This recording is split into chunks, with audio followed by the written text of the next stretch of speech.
This is Coach Yates. You are listening to the always popular Rick Fowler Show on Riot Radio here in Maryville, Illinois. I think that's good. You want to keep going? Can I leave now?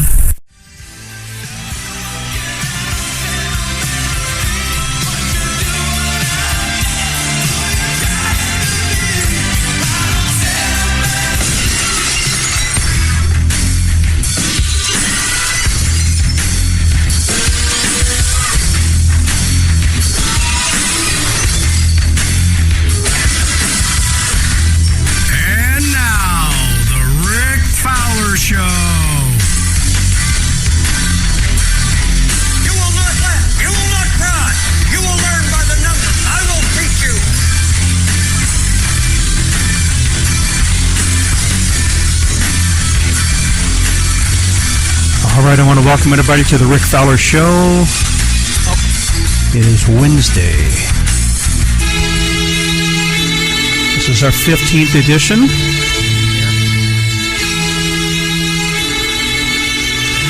Studio guests today are going to include Mr. Rick Schroeder, class of 88, one of my very young classmates. We'll talk to him a little bit. Also in the studio, we have Steve Mayworm, the Cubinal. Hi, everyone. This guy is part Cubs fan and part Cardinals fan. The most confused man in sports. I don't know. If you arrived late in the game, you know that he was picked up by Fox Sports, ESPN, and the rest of them. They didn't know who he was, but the Rick Fowler Show did. Glad to have him in here with us. He'll be in this with us for the first hour. Just a little bit, like I mentioned, we'll have Rick Schroeder on. He's a professional musician.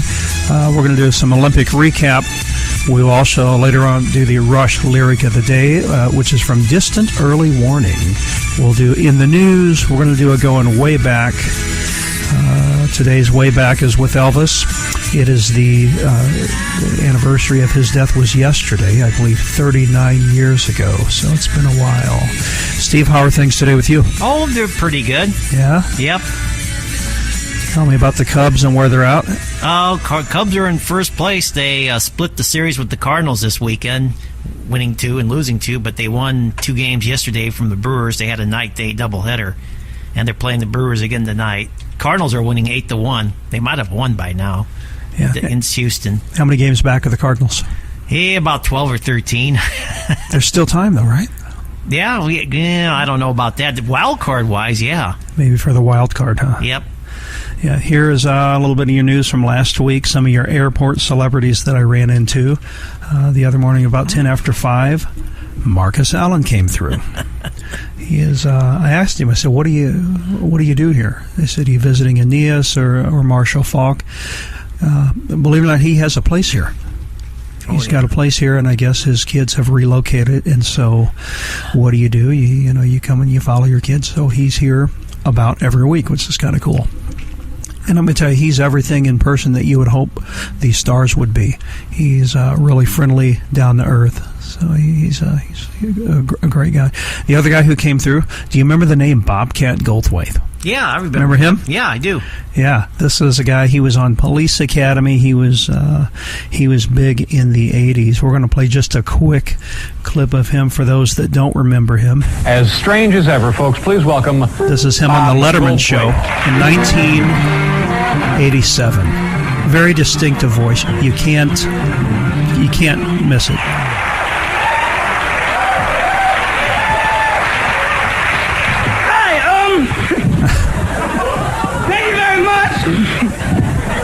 It feels good. It feels good to be here tonight. Actually, I feel kind of nervous because the last time I was here, I sucked really bad. And there's the Bobcat Goldthwait. Now I'm going to tell you, he looks nothing like what he looked before. Oh, really? You wouldn't even recognize him. He come walking up, and you do about a half a second survey of somebody, and you start looking them over. And I knew he was somebody. Night Ranger was in town the night before, and I thought, this guy is connected to the band. He's got something in the entertainment. Well, I was right, but I never thought that it would have been this guy. You never would recognize him. Really? What's he look like now? Well, he's not terribly tall, which you hear that a lot about some of these guys. These round, black-rimmed glasses, almost no hair. Really? And just as quiet and laid back as can be. Oh. He gave me his license. I looked at it, California license, Robert Goldthwait. I said, no kidding. I said, I'm a fan. He says, oh, thanks. I don't know if I would have recognized him. I wouldn't have. And I'm telling you, you would not have. He was in town at the Funny Bone. Oh, really? Yep. It was kind of neat meeting him.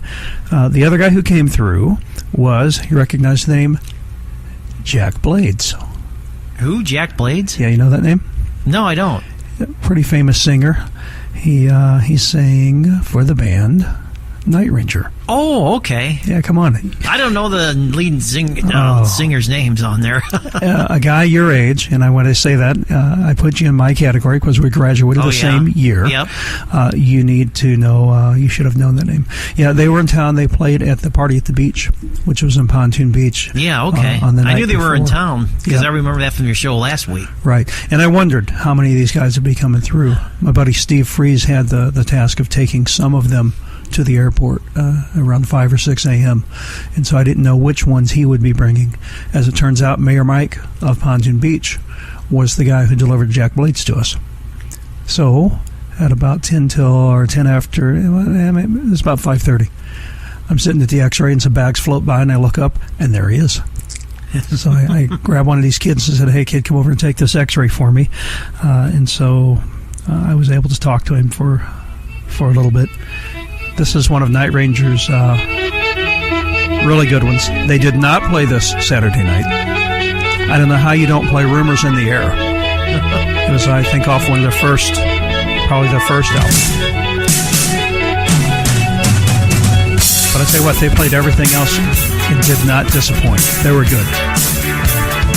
And Jack, when I talked with him, he was everything that you would hope that he would have been.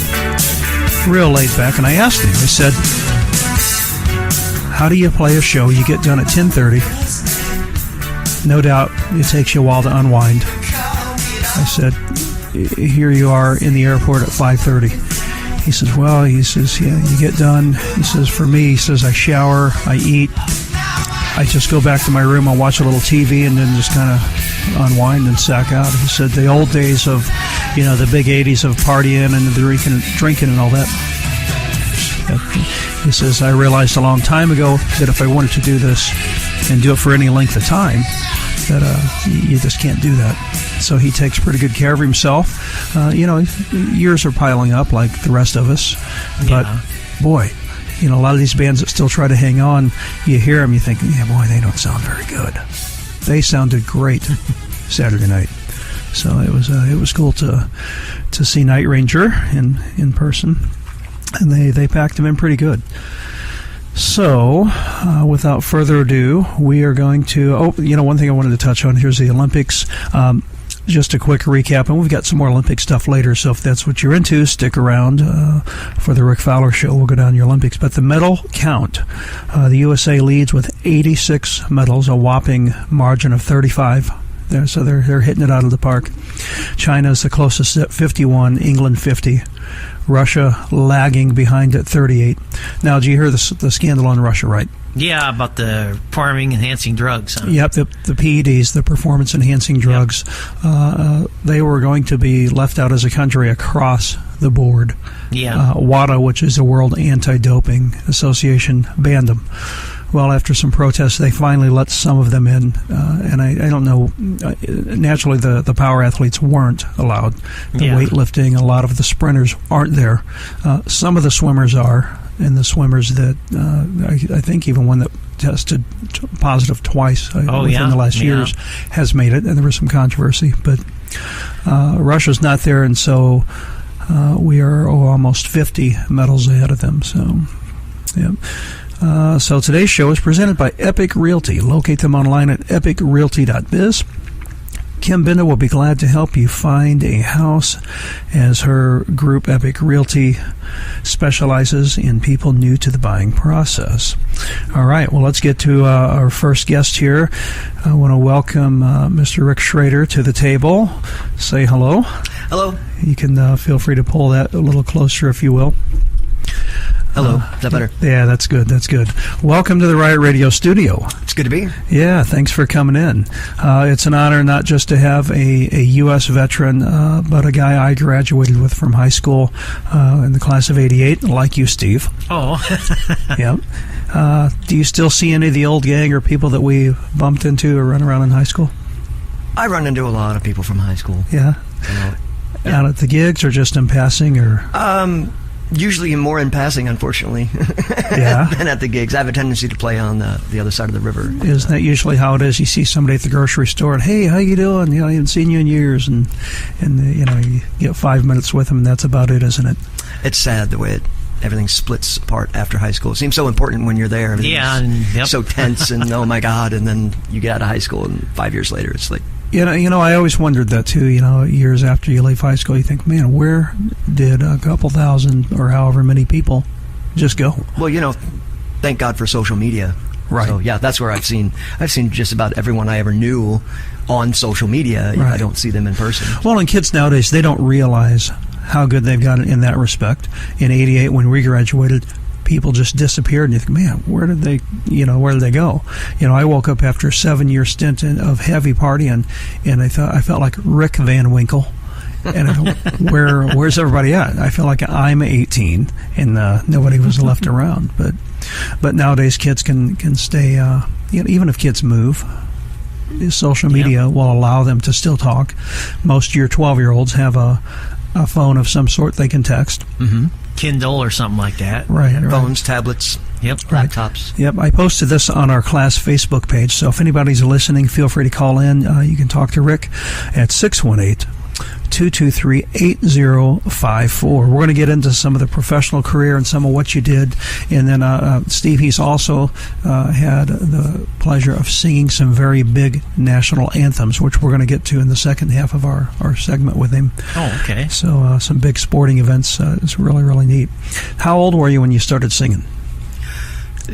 For money or just altogether? When you got started? I was probably about 25, I think, before I actually started. Wow, it's kind of late, right? Serious about it, yeah. Nowadays every parent has got their little darling starting at the age of 3 and 4, and look, here there is on the video. They're real good as your ears are bleeding. Yeah, I think people just naturally assume that because I grew up in the 80s, right, and I'm a singer, that I was doing it in the 80s, and they talk about all these clubs that the Granny's Rocker and the Metal's Edge, and all these other places and I was like, I was too young to get in and not cool enough to have an ID. Now, where was the Metal's Edge? Metal's Edge? That was over off of it's in South St. Louis, basically. Okay. No, I went to stages quite a bit.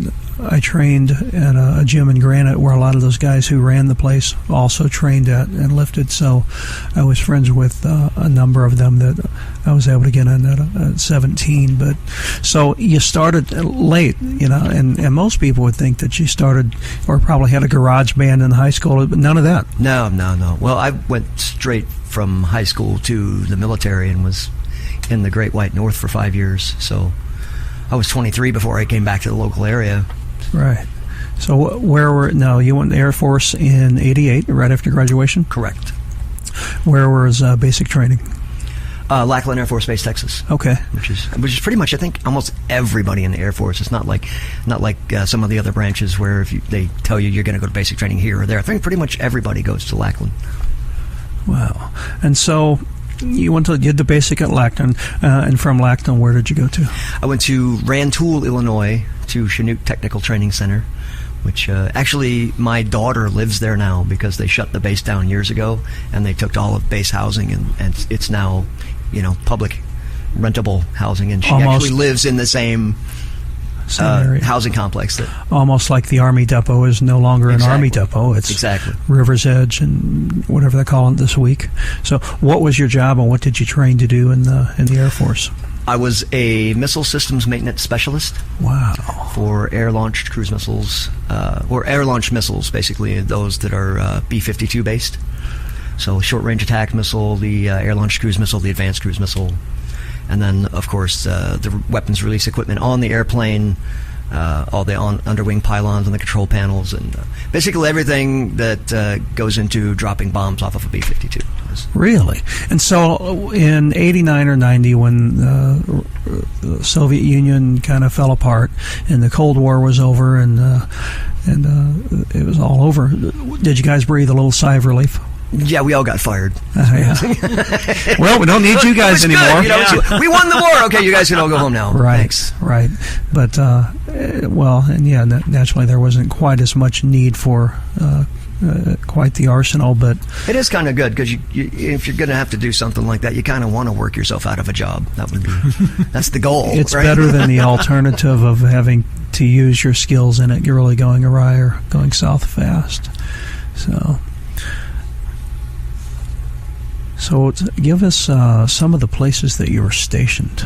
I went to K.I. Sawyer Air Force, Michigan, and they left me there for 5 years. Really? Yes. You're up it's in a giant pine forest. If you love the outdoors, it was a spectacular place, because salmon and every other kind of fishing you can imagine, and deer so thick that you had to wade through them. And so they just left you in Michigan, and that's where you're at? I was there. No, I've been out for a long time, but but they left me there for my entire enlistment. Yeah.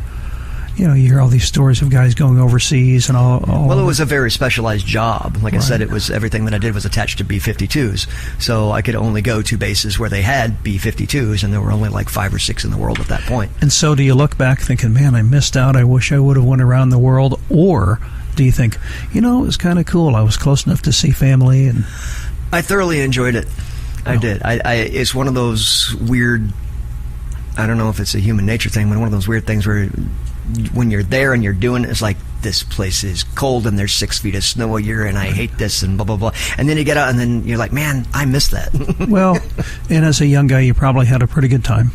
I did. Well, of course, by the time I was 20, I was married and had 2 kids. So... But still, you're living a pretty good life. It was a good life. In the military. That's awesome. What did you like most about it?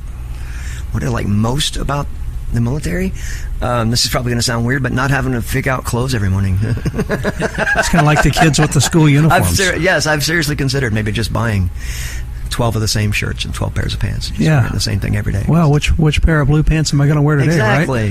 right? Exactly. That's like the Men in Black, where they open the closet and there's nothing but black suits. Right. From one end to the other. Well, Steve and I work for Homeland Security, and so that's kind of what we... and we got the blue shirts and the black pants. There it is. The blue You never have to worry about it. Never have to think about it. That's right. So you were in for 5 years. Yes, I was in for 5 years, 1 month and 23 days. You has it down to the days and the months, and you stepped away a little prematurely. What happened with that? Actually, I was in a car accident. I was riding in a van with my grandparents, and we got hit by a semi-truck, and I busted a bunch of bones and put a bunch of aftermarket parts in my foot. Would you have stayed in quite a bit longer? Or oh yeah, would you have thought I was about on my second enlistment. I was planning to be there for the duration. So you're going to go for 20 plus. Wow. Well, that's too bad. All right, and so you come back home and you start singing at 25. So you got out at 23. Correct. Okay, so what events led to you singing?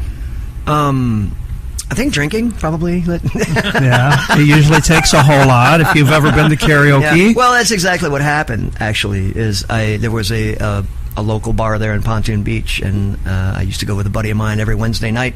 It was free pool and $1.25 rum and cokes, and rum and coke just happened to be my chosen drink in the first place, so I just ended up there every Wednesday night, and it was also karaoke night. It's like, I'll put up at the karaoke. So for $7.50, it's led to being a professional musician. Steve sings in here a lot of times, but it doesn't take any rum and coke. No, I don't. We may have karaoke later on with Steve, the Covenant. So you do the karaoke, and somebody notices that you have some ability, or how did it go from? Well, it was a gradual thing. You know how it is. You get a couple of drinks in you, and then somebody says, hey, go do a song. You're like, and then you finally go do a song, and then somebody hears you do a song, and then they're like, would you go do a song? And then at one point somebody actually came up and said, dude, I will give you $10 if you'll just go sing the song. And then the little light bulb went off in my head. So, and what was your this guy's willing to actually give me his actual hard-earned money for me to go sing a song for him. What was your go-to song? Stone Temple Pilots' Plush was the giant karaoke hit of the time. And so would it be every week, same one? Oh, that and others, yes. It'd be the same songs every week. The people would have their favorites. And that's funny because that's about the same time that Ralph and Charlie's was open. And that's, at 2 a.m., that's about where everybody would funnel into. And you'd see everybody doing the karaoke each week, the same song. So, and I'm not exempt from doing that, Steve Mayworm. Oh, you're not? Oh, no. You want to hear my karaoke song? You ready? Here it is. What is the song, Steve Mayworm? Mississippi Queen by Mountain. That's right. We might have you sing here. Oh, I can't sing. I'm going to turn it down and you fill in the blanks, Steve. You know what I mean. That's a very good guess. She taught me everything.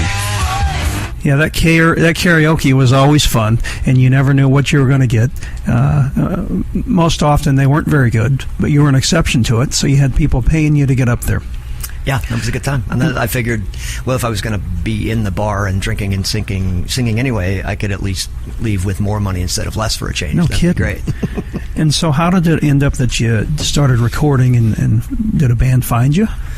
I went looking. One day I just decided, well, I'd been through a divorce, and of course I got out of the military, and then I went through a divorce, and it was like, and I'm now single and civilian, which was a huge and you culture needed something shock. to do, and I was like, it's about time that I figure out what I want to do for me. And I was like, well, I want to be a singer. And so I started going around to music stores, and like the second or third store that I ended up at was Fornashevsky's right there in Granite.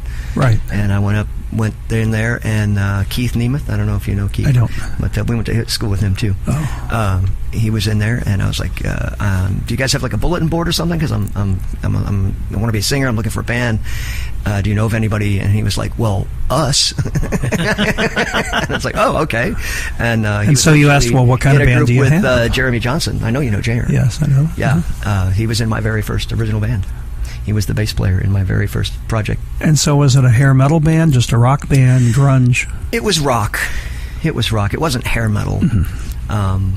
I know Jeremy used to like to say it was kind of a Van Halen influenced rock. I don't know. You'd have to listen to it. I don't know how everybody does just that. Good what category is this? It's rock and roll music. It was rock and roll music.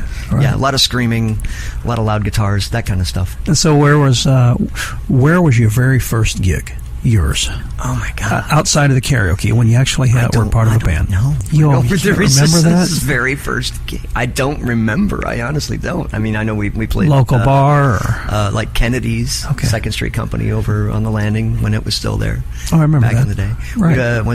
We did a 13-year-old girl's birthday party, which was hilarious. Really? Oh yeah, there's nothing like it. You do a birthday party for 13-year-old girls, and they just all think you're a rock star. It's awesome. And you're signing autographs for the first time. I was signing everything. I was signing their shirts and their shoes, and it was a good time. It really was.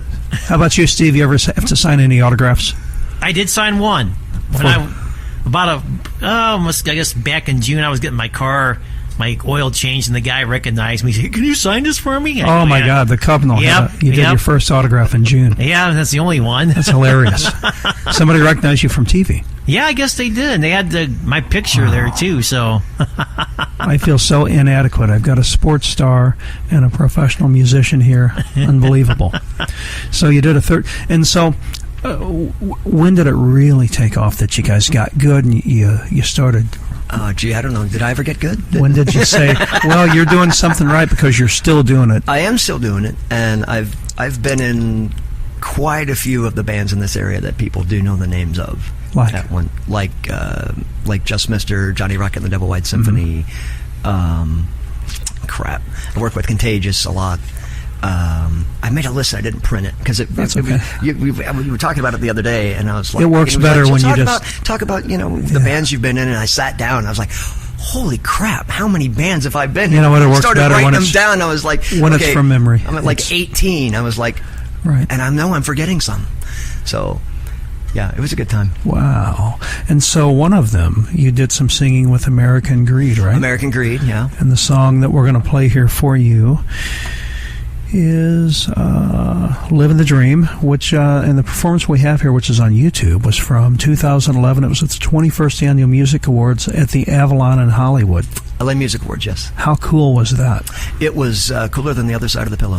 It was very Any nerves before you did that? Oh, no, it was awesome. You didn't have any? It was awesome. I have more nerves playing for small groups than I do for big groups. I can stand in front of 50,000 people because it's just a 50,000 mass. And there's a little bit of distance and somewhat disconnected. Yeah, but when you like go to a house party and somebody says, well, bring your acoustic and we'll sit around, and it's like you and 3 people. It's like, I'm just They're looking you in the eye saying, I thought you'd know this one. You don't know that one? What do you mean you don't know that? Everybody knows that. You don't know the B-side of Van Morrison's Everybody but me, apparently, knows right, that. Right. Well, here is that. Let's pay close attention to the stage and check out a band who is nominated This is 2011, for Los Angeles Music Awards. the LA Music Awards. Welcome, American Greed. Most especially when Mr. Al Bowman from the possible. Because it doesn't get any better than that.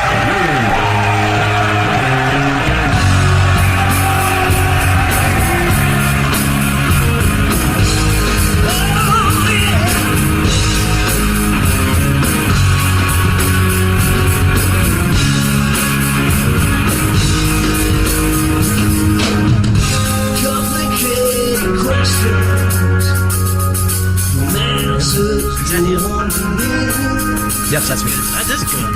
Yeah, pretty good, huh? Yeah, it is. We don't have to sound quite so surprised. Yeah. Steve's not used to being starstruck. Oh, yeah, that's it. Most of my guests usually aren't this talented. They usually kick a ball or shoot a hockey puck. Yeah. Wow. Unbelievable. And so, how did you get that lined up?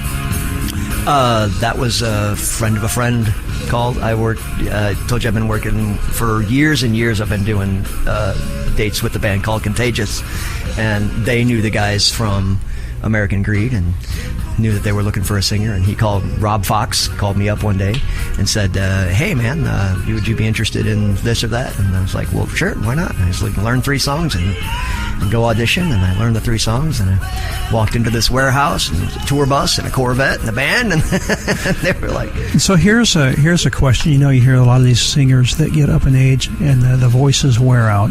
Is there any party that thinks, you know what, I held off and started a little bit later, I may have some better longevity? A lot of guys, they get to a certain age and the voices change. They can no longer hit that note. I mean, to some degree, as an athlete, you have a whole lot less miles on your voice. That's absolutely true. So absolutely true. I mean, yeah, especially when you talk about the music that was going on when we were in high school, because everybody was, when you talk about bands like Skid Row and those kind of super high metal voices. Yeah, if you combine that with, drugs and alcohol when it started at the age of 18. Yeah, by 27 or 28, you're probably already. Yep. No kidding. This is really, really good. Turn it back up just a bit there. So, guys, if you've just joined us, we have Rick Schroeder in the studio, a professional musician, singer, class of 88 from Granite City High School, one of my classmates. You're listening to the Rick Fowler Show on RiotRadiorocks.com. We are going to take just a quick break, play a couple of commercials, and we will be right back, guys. Sounding pretty good, huh, Steve? Yes, it is. Thank you. Thank you very much. You're welcome. Very kind. Dawson's Fitness and Boot Camp.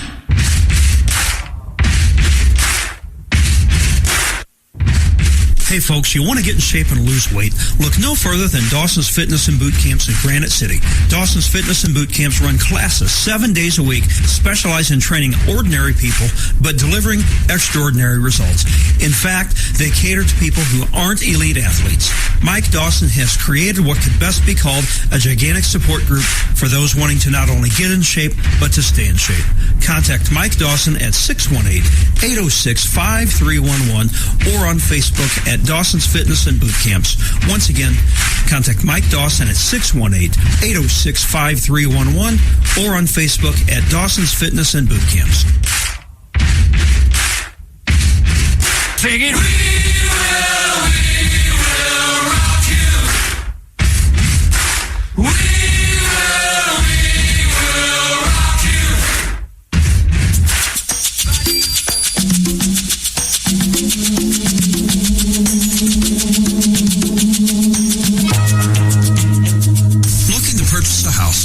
further than Epic Realty. Epic Realty specializes in the personal side of the realty business, catering to new owners or owners that haven't bought in a while. With our 201-point selling process, each agent takes great care in making sure your experience is refreshing. Unlike the big names in the business, Epic Realty ensures that you aren't lost in the shuffle. With our high-tech marketing, we use the latest tools in the business to your advantage and at no extra cost. Epic Realty is based in Madison and St. Clair counties, as well as St. Louis. We not only help customers to buy new homes, but we also hold seminars for new buyers. Essentially, we're a personal service ready to handle each new buyer with care. Intimidated by the process of buying? Look no further than Epic Realty. Contact Managing Broker Kim Binda of Epic Realty at 618-205-3337 or online at epicrealty.biz. Once again, that's Epic Realty at 618-205-3337 or online at epicrealty.biz.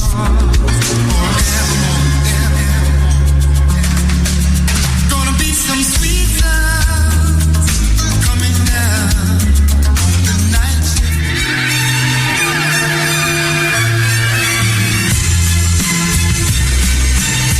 Parents of pets, when you need a kennel, select only the best, and that's Spencer Kennel in O'Fallon, Illinois. Spencer Kennel offers premium care of your pet in a clean, friendly environment. All of our kennels are inside-outside kennels, climate-controlled, and come with a Kuranda bed. We even feature 2 wings to accommodate smaller and elderly dogs in a calm setting. Feel free to come tour the facility anytime during business hours. Spencer Kennel in O'Fallon, Illinois, 1405 East Highway 50. Contact them online at spencerpets.com. Once again, that's Spencer Kennel in O'Fallon, Illinois. Locate them online at spencerpets.com.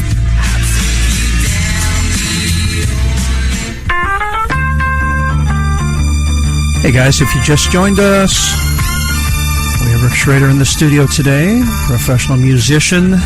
We've got the Covenant, Mr. Steve Maywarm. We're talking music, talking Rick's career, how he got started, where he's been. He's a U.S. veteran of the Air Force.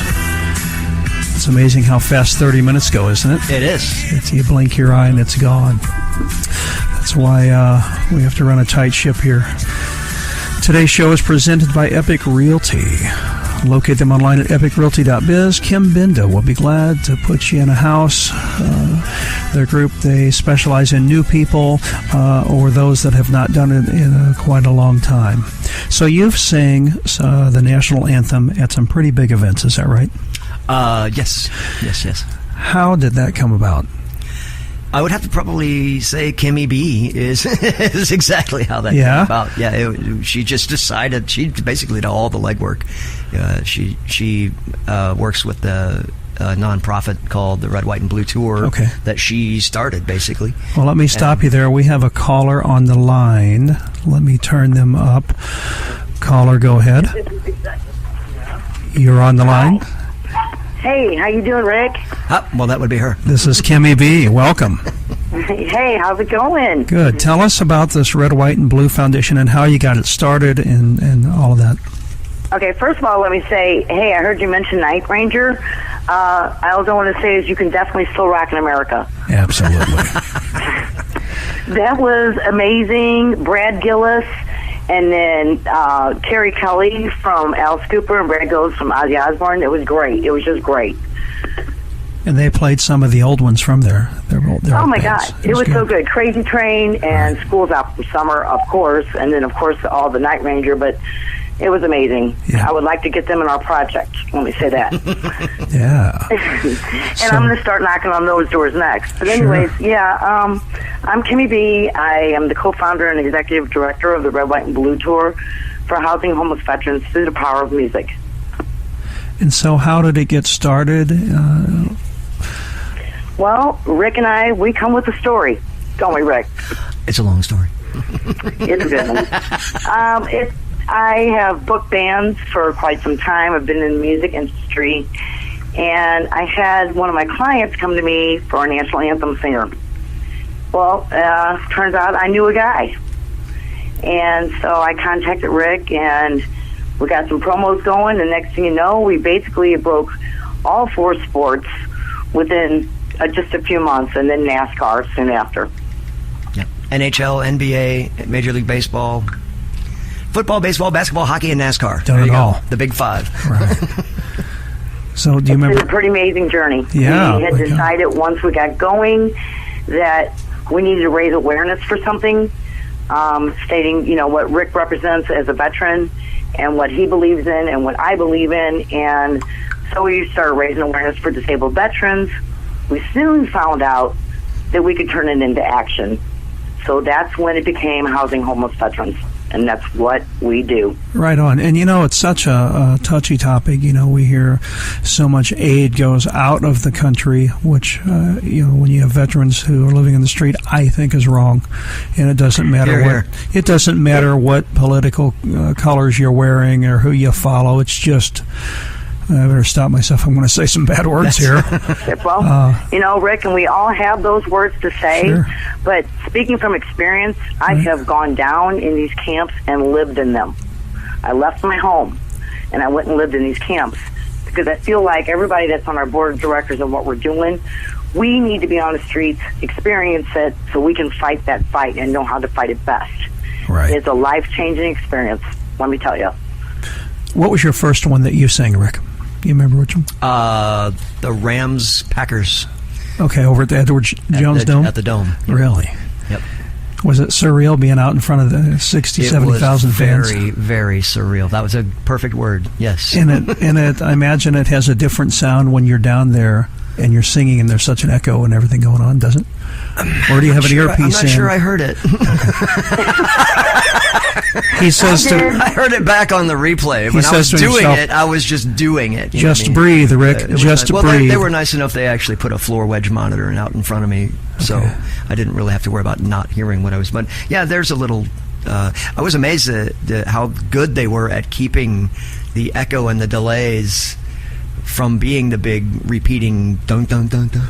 So what happens when you do this at the Edward Jones Dome? What the game is at 12 o'clock? What time do you arrive? I don't know. We got there, 2 or 3 hours prior. And you check in, they put you downstairs somewhere to hang out? We hung out in a ready room with the cheerleaders, which was okay. The very chair, the chair you were sitting in right there, we had a captain of the Rams cheerleader, what was it, 2 or 3 weeks ago, Steve? I don't know. Amy Pennell? Yeah, Amy, Remember? 2 weeks ago, a couple weeks ago. So you might even bumped into one of the guests on the Rick Fowler Show. They feed you pretty good? I wasn't eating at that point. I don't like to eat for 3 hours before I sing anywhere, so much less in front of 30,000 people. Oh, how interesting is that? So your pregame ritual, you don't eat at all? Don't eat, for at least 3 hours. I like that. Okay. Was this recently, or was this a couple of years ago, you saying? This was last year. It was? Yep.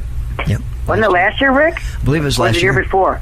It was a preseason. We're almost 2 years into this, aren't we? Time flies. Right. Wow.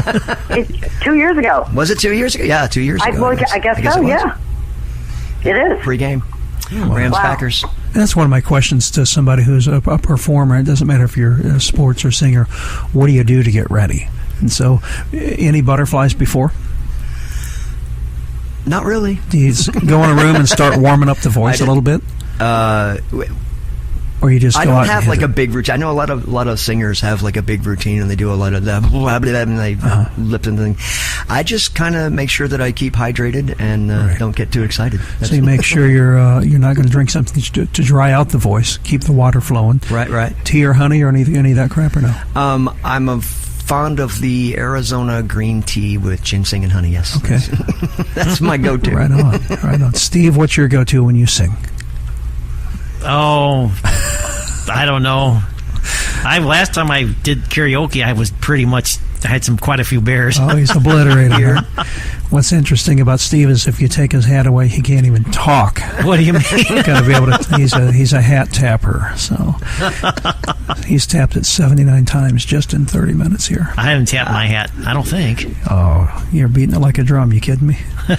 So you did the Edward Jones Dome, and do they send you away with? Do you get a video of it or a CD or anything package? Any? I had a video. They were really nice. Well, afterward they were really nice after they let us go up to the press box, and they did feed us. Right. They fed us quite well, I suppose. Yeah. And they gave us a program, and I got the laminate and all the cool swag. That is really neat. Swag. I got the pile of swag in my basement. And you put that stuff away, and years later you'll be able to look and say, "Wow, I don't know what this is, but it sure is neat looking." Where did this come from? Right. So what do you guys have lined up next as far as the Red, White, and Blue tour, Kimmy B? Well, I'm going to briefly say that one thing that Rick and I think was a highlight of our starting this is when we broke ground on NASCAR, and we were fortunate to meet some guys with the Folds of Honor, Major Dan Rooney and Major Ed, who has fully helped us completely launch our nonprofit. They're amazing guys. Rick knows them. We've had great fun with them, and that was, I'd say, one of the highlights. Coming up, we've got the Summer Bike Rally on the 7th of August. And that's going to be a lot of fun. ALI's going to be taking stage. Rick's going to be singing the National Anthem. We'll have the color guard there. Mark Crowell's going to be doing Jimi Hendrix National Anthem as well. A lot of songs about America. It's going to be a great time for everybody to come on out and have some fun. How do we find out about more info on the Summer Bike Rally event? You can actually go to our Facebook page, the Red, White, and Blue Tour. We'll pull up, and we have our events on there. There's plenty on there to get to if you want to. If anybody's wanting a last-minute booth out there or sponsorship, you can get a hold of Red, White, and Blue Tour, or you can get a hold of Long Shot Saloon.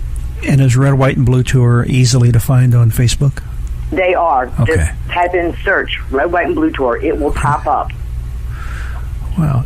Now, you mentioned another one, the spanking booth. Tell me about that. Steve, you're going to want to listen to this. Booth, yes. We're going to have a booth out there. It's something that's been done in some other events. And we want, of course, for every $2,000 we can raise, I can get a veteran up the street. I have one that we're working on currently right now. He's a Vietnam veteran. He is in a home. The VA did some operations on him and paralyzed him from the waist down. His house is not handicap friendly. This is someone we brought in and got a home, so now we're going to modify his home for him. So for every $2,000 through the spanking, we can help do that. So what we do is we're going to have hot chicks out there in outfits. The guys can spank the girls for $5 with a feather.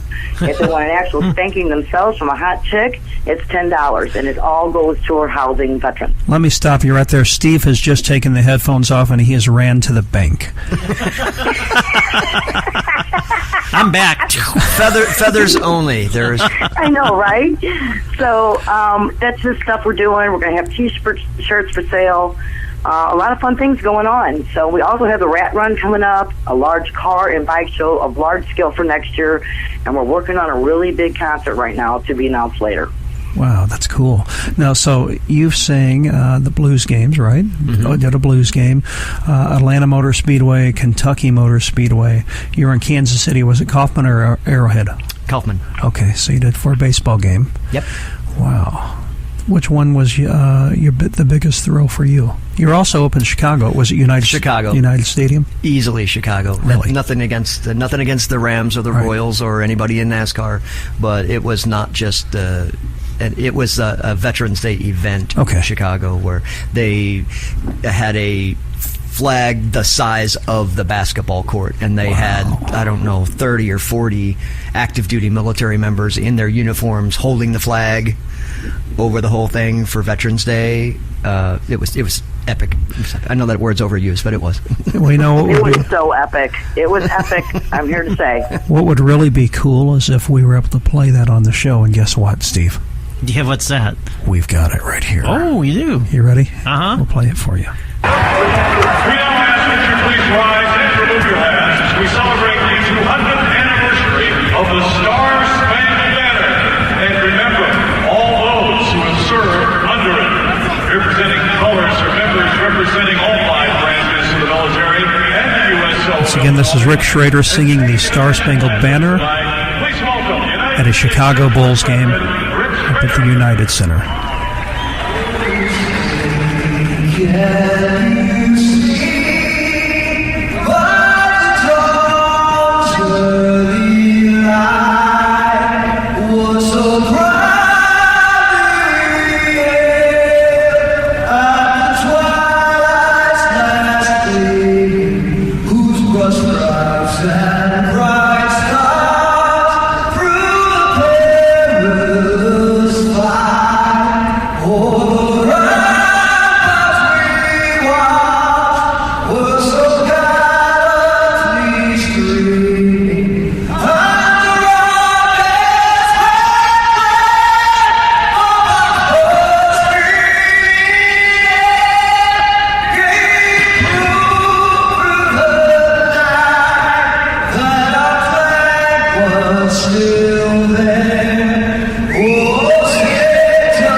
Unbelievable. That was a good time. Man, I got a chill watching that and listening. Well, you hit the notes. Doing it right.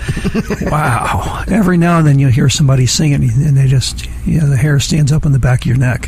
Have you seen any Cardinal games or anything? Blues? No, haven't done the Cardinals. I've done the Blues. Oh, okay. I offered the Cardinals. They haven't yet taken me up on my offer. So. Yeah, they like their little, choirs, I guess, from the schools and that. Well, yeah, they probably have a gig with them that they I think they do. Pretty long. Probably. Not to interrupt, but the good news here is the Cardinals would love to have Rick during the playoffs. They have seen his stuff and they want him. Oh, look at that! See, I'm learning things too. Yeah, Cubs Cardinal playoff game. No kidding. Yeah. I just got that's always been since day one. I asked Rick, what's your one thing you really want to do? And he said, the first thing he ever said out of his mouth is he wanted to sing for the Cardinals. Wow. That's cool. I just got a text that come in from a guy we graduated with, Steve Stockman. Oh, right on. It said it also gave him a chill, too. So, Excellent. Excellent. Gave him the chills. Y'all better get a blanket out when you start singing. You're going to get cold. Rick, you really do feel it. You feel it, and as I often refer to Rick, that is lungs of steel right there. Yeah. You're very kind. What's the toughest? He makes you feel the song, and that is the point. Right. What's the toughest thing for you to sing? You found something that's really, really tough. Toughest thing for me to sing. I usually just don't sing things if they're really hard to sing. There's not much that I can't sing. Basically, the only kind of stuff that I don't sing because I can't sing is things where people have like specialty voices, like Rod Stewart or the gentleman from Tesla, who I have the utmost respect for, but I just cannot sing like that. Get there. My voice doesn't do that. I would have to completely abuse my voice to make it scratchy like that. I get it. I can imitate 90% of the people in the world. There's a few voices that I can't. And there's a number of them that we work with, Steve, that I've attempted but can't. Yep. So, but otherwise, I've done everything from Chuck Berry to Buck Cherry. Right. So, and probably killed all of it, I bet. Who are some of the neat people you've seen at some of these events, the big names, like at the NASCARs and such? Oh, we got to sit in on the drivers' meeting at the Atlanta Motor Speedway. So I saw everyone. I saw Jeff Gordon. I saw Danica Patrick. I saw Tony Stewart. I saw everyone. They were all, because they're all at the drivers' meeting. So literally, I saw every single driver in NASCAR that was at the Atlanta Motor Speedway for the Folds of Honor 500. I saw them. Are they in there arguing before that? No, there's no argument. It's basically the pre-race briefing where they go over. I'm surprised. Safety again, because you know how it is. You that many egos, and not everybody gets along. I would imagine somebody would have some words at some point. Hey, listen, you want to do that again? I'm going to come after you. There's been known to be occasional flare-ups when people are doing 200 miles an hour and bumping into each other. No kidding. Yeah. Steve's going to do 200 miles an hour out of here to go to a UFO meeting, right? 500 miles per hour. I get upset when people won't get up to speed before they get on the highway, so I can imagine what it would be like He's in a competitive... he's going to teleport himself. Wow. So they can go out to Red, White, and Blue Tour on Facebook and find out more about it. If they want to sponsor the event, come out to it, or even get a bike in. Is that right, Kimmy B? Oh, yeah, just all bikes are welcome. It's a smaller version of the Rat Run, which is so huge and everybody knows all over St. Louis. Anyways, they call it the Rat Rally. It's a summer bike rally. Okay. It's going to be a great time. Everybody coming out. I mean, great rock and roll. Rick's going to take the stage. He's going to give us all chill bumps, and we're just going to have a good time and try to raise some money and do something for our homeless veterans. Tell us once again the location of it. Where is it going to be at? That would be Portage de Sioux, Long Shot Saloon, My River Home. All right. We'll get you there. Right on. All right. Well, that is Kimmy B. Thank you very much for calling in, and we sure Thanks, appreciate Rick, for having me. And what you do. Good luck to you. Oh, thanks for all your work. Okay. I wouldn't be here if you didn't do all that work. That's all there is to it. Oh, Rick. That Rick. Yeah, hey, Rick. Oh, it's Rick and Rick. That's what the problem is. Rick and Rick. Rick 1, Rick 2. No, it's been great. Me and Rick have been through a lot. We've done some good things, and I think there's a lot more that can be done because we're growing every day. Every day, it's just getting more and more and more. Right on. Yeah, and you can't do enough for these guys, too, so thank you very much. I just keep knocking on doors. I learned that long ago. Rick Schroeder can vouch for me. They tell me no, I keep knocking. I get through those doors. Class of 88 members, I'm calling you out to come and check out Rick at the bike rally event. So there's your challenge. The gauntlet has been dropped. All right. Well, thank you very much, Kimmy B. All right. Take care. You guys take care. Bye-bye. All right. Bye. Right on. Yeah. If she's nothing else, she is persistent. Oh, yeah. Well, you have to be. I don't know that I could be in sales. You knock on all these doors. Nope, not interested. But it's, number 99 that... You got it, yeah. Well, you got it. Right. And there's so many books have been written about that. Where you talk about, like, Colonel Sanders, his story, where he went to, like, 300 different restaurants trying to sell his chicken. Like, this stuff is just not that great. It's not really going to work out. And really, and then finally one guy said, okay, and now we have... Right. Every town in America has a KFC. Yeah, at what point do you say, man, this might not be a good idea, it's not working, but number 301 works? Well, we were very fortunate. I've been very fortunate in most of my endeavors musically that I've never really had to deal with the whole life. I've never been booed. I've never had anybody tell me that I suck, which is good because I don't think I have it in me to keep going. Kind of a normal occurrence for us, isn't it, Steve? We're booed left and right. Yeah, we are. So you got to have some thick skin. We'll call it that, right? Yep. That's what the big waistline is called. Well, that's cool. What's next for you besides the Red, White, and Blue Tour? Well, I'm actually going... I know the LA Music Awards, the Avalon. I'm going back to the Avalon Theater in November. The LA Music Awards is doing a best of 25 years of the LA Music Awards show. Mm-hmm. And I have been nominated as one of the 10 best male vocalists over the past 25 years. And will that be in November? That'll be in November. It's November the 9th. Okay. If you want to go, you might be able to get a ticket. Wow. It's in West Hollywood at the Avalon Theater. I'm not sure about the whole process of getting through a checkpoint. It's going to be cool. It's going to be cool. We're going to do the walk the red carpet, and they're going to give me a certificate and hang out with all the other music industry people and rub some elbows. Absolutely. Hey, I got a text from Mark McCord. He said to tell you hello, and he actually has a show on at 6:30 tonight. It's the Trucker Gumby music show, and he has invited you. You're welcome to stick around and do his show also. Right on. So I'll have to check with my son over there. Sure. We got a TV and we got a refrigerator, and he's got a tablet, so he's probably going to. Right. He will. Mark was going to call him, but I think he's going to actually come in and say hello to you. So he might be in here in just a little bit. Right on. So anything cool or odd stand out that when you're behind the scenes at these stadium things that you remember, like, you know what, you're never going to believe this? I mean, I can remember, I worked on Scott Trade with a hockey club, and we do a concession stand, and so it pays for 2 kids to play hockey, and we've done it for a long time.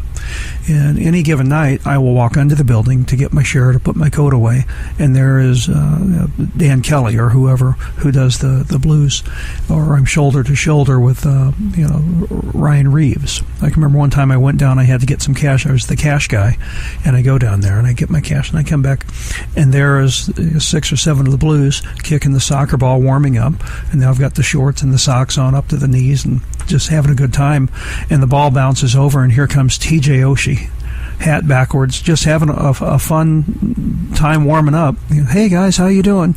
And you think, is this really TJ Oshie that the world is, Mr. Shootout? Yeah. Well, yeah, I think. You ever see anything crazy that? I would say that whole concept there just goes across the board with all of it. You have I don't know if it's the media or if it's because you see them on TV or what it is, but you kind of get this thing in your head that, wow, someday I could be up there, and then you hang around and you're like, but they're just people, right? Just like we are people. I mean, it's not like they're a different species or something. He's just a dude. Yep. He's hanging out. He just happens to be really, really good at playing hockey, or he's really, really good at whatever, Right. I remember seeing Jeff Brown at the Billiken Bench Club. This is probably 1991 or 92, and he was a blues defenseman.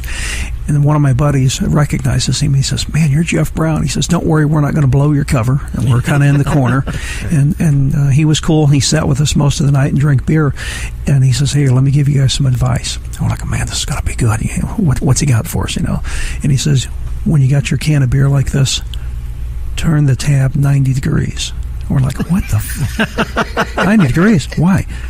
He says, when your beer's on the table in the middle of all your buddies' cans, you'll know which one is yours. You know exactly which one's yours. Really? That's it? That's what you've got? Top defenseman and for the Blues, and this is what he's telling us? I'm going to write this thing down. I'm going to learn something here. Are you going to always turn to the left? Right. Before we wrap it up, we've got 3 questions we ask every guest here. Uh-oh. I should have listened yesterday, I guess. Yeah. Give us your go-to and what you listen to. What do I listen to? You got 3 to 5 bands that you absolutely love. Journey. Right Def Leppard. Yes. He's recalling his 8th grade days at Coolidge in Mr. Kopanis' manufacturing class that I was in with you and Jamie Hedrick. Wow, that's going back a while. Yes, and Rick Motes. Yeah. Matt Deal. Was that the thing where we made the thing for the wall, or was that the construction where we had to make the part of the house? The construction was the house. Construction was the little house. But we poured an anvil. Oh, yeah. And we did the car. Right on. So Journey, Def Leppard, middle 80s, it's right in your wheelhouse. That's my stuff. Good. That's where I come from. Absolutely. I think every generation thinks their music's the best. Well, somebody told me one time, whatever you're listening to when you're in high school, you're going to listen to it all your life. It's always going to be that. I believe that. Here's one. You're on death row. What would your last meal or meals be? Steak and potato. I'm sorry. I'm just that simple. New York strip, medium rare. Yeah. Baked potato, sour cream, lots of butter, lots of salt. Can't go wrong with that. Who cares about cholesterol? They're about to kill me. Right. Well, cholesterol turns into testosterone, so if you want to be stronger, you better be eating some of that stuff. Yep. There's something to it. The one person, living or dead, that you'd love to meet or see again? My wife. Your wife. Right on. I've seen some of your posts, so that's a great answer right there. Yeah, right on. All right. Hey, guys, you're listening to Rick Schroeder here. He is a professional musician. You can check him out at the Red, White, and Blue Tour. Go out and visit them on Facebook. Been a wonderful guest here. We've listened to some of his singing. Any last words or anybody you'd like to give a shout-out to? Just thanks for having me. Right. Well, listen, we have a second hour. You're welcome to stick around. It'll be some in the news. We've got going way back. Today's topic is Elvis. It's the 39th anniversary of his death was yesterday. Were you a big Elvis guy? I own Elvis's greatest hits. Oh, yeah. Yes. It's in my car now. Like 41 number ones, right? Oh, it's huge. You don't even know. What about you, Steve? Oh, I listen a little bit to Elvis, but like you know. Listen, you communist heathen, you better say you love Elvis. We're going to throw you out of here. Elvis Costello? Do you want to hold or hit, Rick? Usually he's putting down Bon Jovi. Elvis is a lot better than Bon Jovi. And my buddy Darren Yates flies out of the office and goes after him with both feet. So yeah, because you must suck if you sell 25 million records. Right. Now Darren would have been here, but he's sick, so he's been out yesterday and today. So we're fine. I thank him for not coming in. Yes. I told him, stay home. Don't you dare get me or anybody else sick. So, right on. Here's a question: are you a big fan of Rush? I do like me some Rush. Yeah. Well, you're going to be pleased. We are on to our Rush lyric of the day. It's time for your song lyrics of the day from Rush.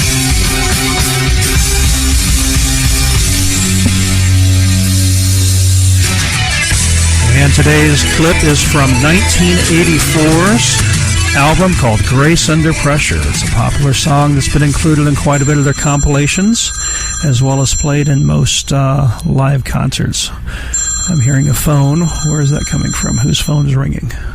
Oh crap, I'm sorry. It came out of the height of the Cold War standoff between USA and Soviet Union, and to contrast the imminent threats that were obvious for some, yet appeared so far away for others. The lyric of the song is, "But I see the tip of the iceberg, and I worry about you." Here it is, Distant Early Warning. We'll be right back on the Rick Fowler Show.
Prince of Pets. When you need a kennel, select only the best, and that's Spencer Kennel in O'Fallon, Illinois.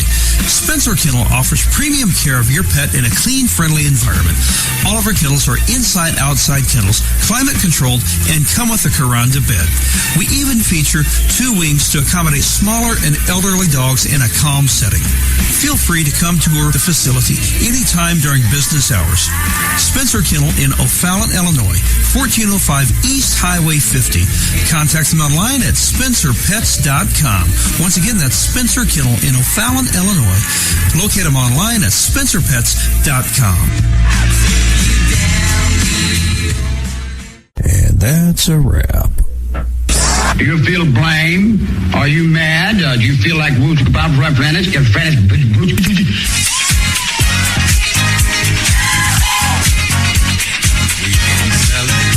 Want to play, then I'm getting the f*** out of here. It's your celebration. But it's much too late for goodbye. Yes, it's much too late for goodbye. My old friend, up to me. Listening to The Rick Fowler Show.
Radio. You found it. Total variety, talk, and music. Streaming live and available on demand. Go to RiotRadioRocks.com for the show schedule and all the info where you can tune in.